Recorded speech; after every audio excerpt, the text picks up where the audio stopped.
Хөөе цэцэрлэгт нь хөргөжгээ. Өнөөдөр жоохон оройтод гараад ирлээ. Тэгжихэд хүү бас гутал руу юм орчлоо янзлаад үг гэд. Гэтэ ер нь намайг яг жоохон байжгцсан, гүйцэн, яарцсан, сандарцсан, хоцорцсон үед хүү маань дандаа тэгдэг за амир зүв. Ам цангаад энэ усуумаар байна. Зогсчид нуруу цахнаад энэ майжаадаг. Баамаар шэмэр байна. Өнөөдөр хүү маань цэцэрлэгтээ пипити ярина. Энэ жил ингээд цэцэрлэгээ төгсөж байгаа болохоор өнөөдрийнхэн пипити нь одоо энэ цэцэрлэгийн сүүлийн пипити болох юм. 好，我是今天的小讲师吴克。我今天给大家讲的是生态文明。什么是生态文明？小朋友们，什么是生态文明？保护地，保护地地球环境啊，保护地，不乱扔垃圾。我们今天我说说啊，要保护身边别人花。我跟你说吧。其实很简单，生态文明。就是我们和我们身边的小花、小草、小动物，还有我们美丽的地球妈妈做好朋友。我们生活在地球上，地球就像个大大的地球上，除了我海洋里的小动物，比如说这还要说完呢。比如说这种凶猛的鲨鱼，哇，轻轻跳跳就丢下它们。无论我们在哪里，我们只有一个地球，大家一起努力，就能让我们的地球变得更漂亮、更健康。谢谢，再见。好，我们给快鼓掌啊！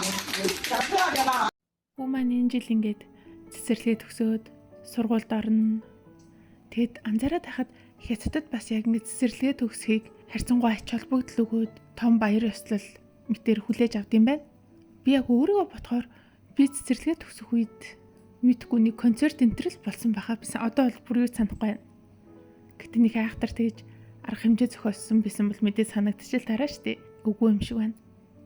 Тэгсэн чи одоо хүүгийн цэцэрлэг болохоор ерөн 100 хэлснээс хойш л төгсөлтөндөө бэлдээл байгаа. За дуу шүлэг юм юм ангитай хийж гэсэн. Тэгээд за төгсөлтийн зураг монтаж авахулсан. Тэр нь бол нэг хүүхэд ингээд ийм багцуудтай. Тэгэд хамгийн хямдхан багц нь 200 мянган багц байсан. 400 илүү 500 яана. Тэгэд би бол хамгийн хямдхан багцыг л авсан. Тэгээд утгагүй монтаж нь гарч ирэх бах. Тэгээд аяллаар ангиараа явна гэсэн. Тэгэд нэг л эцэг их айл нэгтэл явах гэсэн. Тэр нь болохоор хэд байлаа. Бас нэг 200 мянган төгрөг орчмол байсан.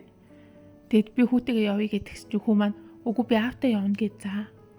Тэгэд яа чи яа аавтаа явна гэд аав нь тэр өдөр ажилдаа шүү гэдгсэн чи үгүй бит хоёр илүү хамтдаа байхлаараа илүү гоё үед ингэ тэгэдсэн за. Тэгэд бодвол аяллаар явах ч юм уу эсвэл ингээл одоо галзуу уулган тоглох, спорт өдөрлөг болох ч юм уу эсвэл тийм юмд нөхөр маань надаас илүү идэвхтэй тэгэл хамт байхдаа гоё идэв гэсэн үг юм бах та. Надад жоохон голөгцсөн юм шиг мэдрэмж жоохон төрсөн. Нөхөртөө жоохон атархаад амтсан гэж юу. Тэгээд дараа 7 хоногоос бас одоо Зоригт Баатруудын шүн гэдэг нэг юм арга хэмжээ зохионо гэсэн. Тэр нь болохоор ангийнхан бүх хүүхдүүд багш нартай хамт ангидаа хонно. Нэг орой. Тэгэхээр гоё аа сте. Йоо. Тэгээд тэр өдөр нөхөрт хоёр гарна гэж төлөвлөсөн байгаа. Бараг бит хоёр гарах нь илүү гоё юм биш үү тий. Хүүгийн төсөлтөөс илүү. Тэгээд дараа 7 хоногоос бас төсөлтийн концерт юм болох бах. За тэгэл ер нь 7 сарын сүүлээр бөөнөрөө цэцэрлэгийн анги нь хүүхдүүдэд төгсгөндөө. Гэхдээ тэглээгээ цэцэрлэг амарна гэсэн үг биш. Яг өөр хотод сургууль сурах хүүхдүүд, өөр газар аяллаар явах хүүхдүүд бол чөлөө аваад явчихдээ. Гэхдээ гэрт нь эцэг их нь харах боломжгүй ажил төрлөө хийгээд явж байгаа хүүхдийг харах боломжгүй хүүхдүүд болохоор цэцэрлэгтээ өргөжлүүлээ яваал гэдгийг. Яг цэцэрлэг бол амардгүй юм. Зүгээр яг цэцэрлэгт ирэх хүүхдүүдийн тоо өмнөхөөсөө хамаагүй багсаал 2 дахин багасчаар чи багш нарын ачаал багасчдаг болохоор одоо нэг ангид 3 багш байлаа гэхэд нэг нь амраад 2 нь хүүхдүүдэд хараад ээлжлээд амраад ингэ явчихдээ. Гэтэ хүүхдүүд бол явмаар байгаа бол ерөөсөө цэцэрлэгээс нь хортгүй тэгээд хүүхдүүдэд аваад иждэг. Гэтэ яг аль биесны нэг хаан зүүншдэг тооны хичээл мичээл гэсэн хичээлүүд бол зогсчихдээ. Зүгээр өдөртөө дуу шүлгээ сураал, биеийн тамир тасгал хөдөлгөөнөө хийгээл хоолундаа идэж унтаал тэгэл ингийн л өдрүүд болчдөг юм шиг үлээ. Тэгээд хүүгийн маань нэг найзалдаг хамгийн дотны 2 сайн найз нь хоёулаа Бээжингээс өөр хот руу очиж яг өөрхөн гэрлөө очиж баг сургуульд орох юм гэсэн. Тийм болохоор хүү маань ойр жоохон тэр хоёроос сална гээл жоохон гонигтай л ах шүү гэлээ шүү дээ. Тэгээд тэр хоёр хүүхдийн нэгнийхээ ээжэд би хэлсэн чи тэдний хүүхэд болохоор бүр гэртээ очиод уйлаад байгаа гэсэн хүрх юмтаа. Ангийнхнаасаа салмааргүй байна гэд. Тэгээд хүүгийн бас нэг найзалдаг охин нь өөр сургууль руу шилжиhin гэсэн. Тэгээд хүү манаас тэрэнд бас жоохон гуй нэглээд байгаа юм шиг үлээ. Тэр охинтой болохоор хүү маань багаасаа юу н айгу татан найзалт юм. Тэгээд өөрийгөө тэр охинд хайртай гэдэгдیں۔ Тэгэд би үгүй та хоёр чинь зүгээр жоохон хүүхдүүд болохоор сайн найзууд тахгүй юу?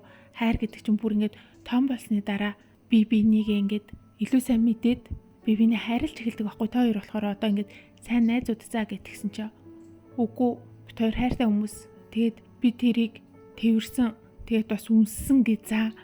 Йоо би бүр сонсоо шокорч амжаа. Хүүе миний хүү ерөөсөө охтуудыг тэгж болохгүй штэ. Тэгээ багш чинь юу хийж исэн бэ чамайг тэгэхэд гэсэн чинь би ингээд тэрсэн чинь багш хараагүй байсан. Хараагүй хахад нь би тэрсэн.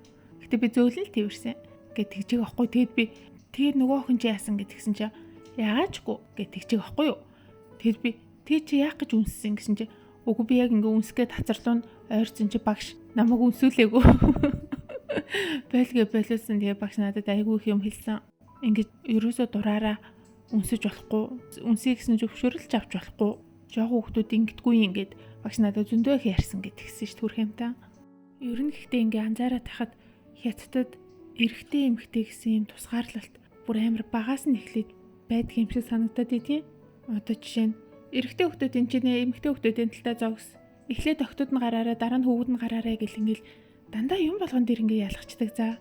Одоо зүгээр сургуульд бүртгэл хийгдэх чихэд хүртэл охтууд бол энэ багшаагаа дагаад яваарай, хүүгүүд бол энэ багшаагаа дагаад яваарай гэд за. Тэр чинь охтууд хүүгүүдийн сургууль биш шүү дээ. Заавал хүүсээр нь ялгаад англиад байх шаардлагатай биш. Тэгэд ер нь багаас нь айгүй их ялгадیں۔ Тэгэд ер нь хүмүүс нь том болоод нийгэмдэр гарсан ч гэсэн нэг эсрэг хүүснийхэн хүнтэй харилцах, энгийн байдлаар найзлах гэсэн ойлголт харьцангуй бага юм шиг санагдаад идэв. За бай.